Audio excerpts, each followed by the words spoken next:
Now let's build this word beach back. Get it back the way it should be. I just got this ink, Zig Kuretake White Ink, and they call it Cartoonists Ink. I just inked in this map yesterday, and I thought this would be a prime time to try this white ink on my piece. And this is what the jar looks like. It actually has this curvature part here. It has like a threaded cap. So it's really thick. You're supposed to thin it with water. I'm using distilled water because I think that's kind of the safest thing to do.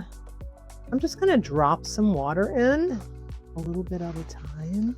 So I don't want to put too much in, but I also don't want to take out some of this ink because it's really pasty. So look at that. Look at how thick it is. Oh, it's a little smushy. Okay. A little smushy in there. Feels kind of like really soft clay, or pretty soft clay, like clay that holds its shape.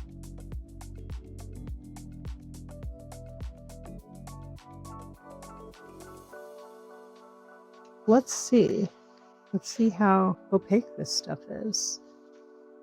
Be strange and put it on my skin. What do you think? Look at that. Pretty opaque. This is like mad scientist stuff here. Just want to get it to a consistency, at least so I can put a little bit on like the inside of a cap. And then I can use it with a really tiny brush or with a little tiny stick or something like that. Pretty chunky. I'm making a little bit of a mess here. I put a little bit of it in here. Little lid. It's going to do that. And I think that should be enough for right now. I don't think I need any more than that right now. All right. Little rubber tip thing. There's like a flat tip. That's a stiff. I have this teeny tiny little brush, and then I also have this tiny brush. So let's see what we got. So let's see how this stuff works. I'm going to be coloring in this piece tomorrow. I'm curious as to how color media is going to work on top of this, and I'm curious as to if this is going to leave like some sort of a sheen on my paper, or if it's going to be a different color white. So right now it looks pretty much like it's, you know, working, but I also don't want it to be like when I put color over it, I don't want to see the ink popping on top of it. So let's just see how we do.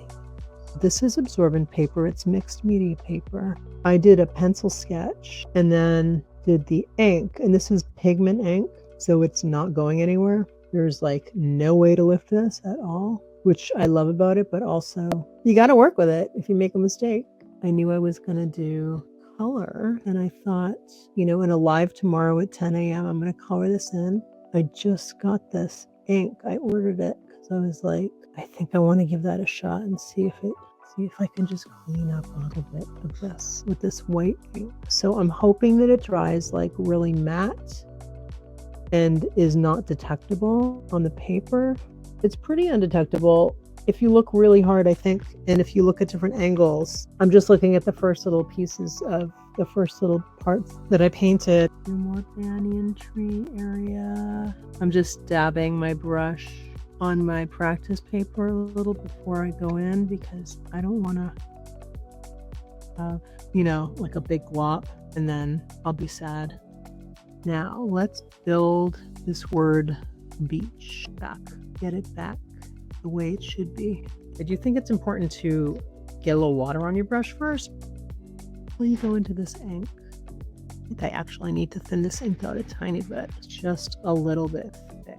All right, let's see if that works. I have this little tiny stick to move around, just to move my ink around a little bit. That looks pretty good.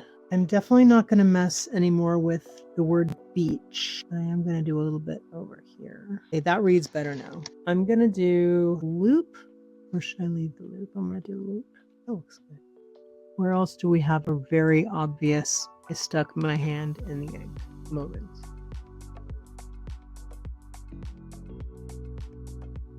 I think the only other thing that's sticking out to me right now is the H and the A in Hannah over here is like a little close. And I remember this was the first word that I did.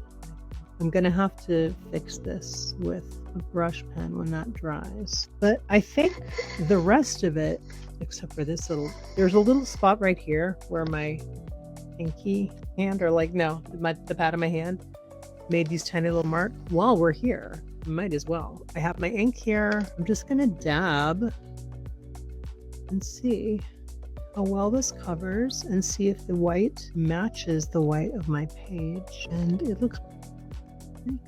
Gotta do once over, and I think we're done. I think this little area right here is kind of messy. Because, you know, the funny thing is sometimes when you do pencil sketch, sometimes it can be really hard to get that pencil sketch off too. I'm sort of ignoring that part. If I was gonna go over all the pencil sketches that are still on this, I think I'd be here all night, because there are ghost images, a ghost pencil that you can see if you look real hard. But I'm more concerned about like ink smudges. Sometimes the ink smudges look a little bit like they would be pencil, but they're not.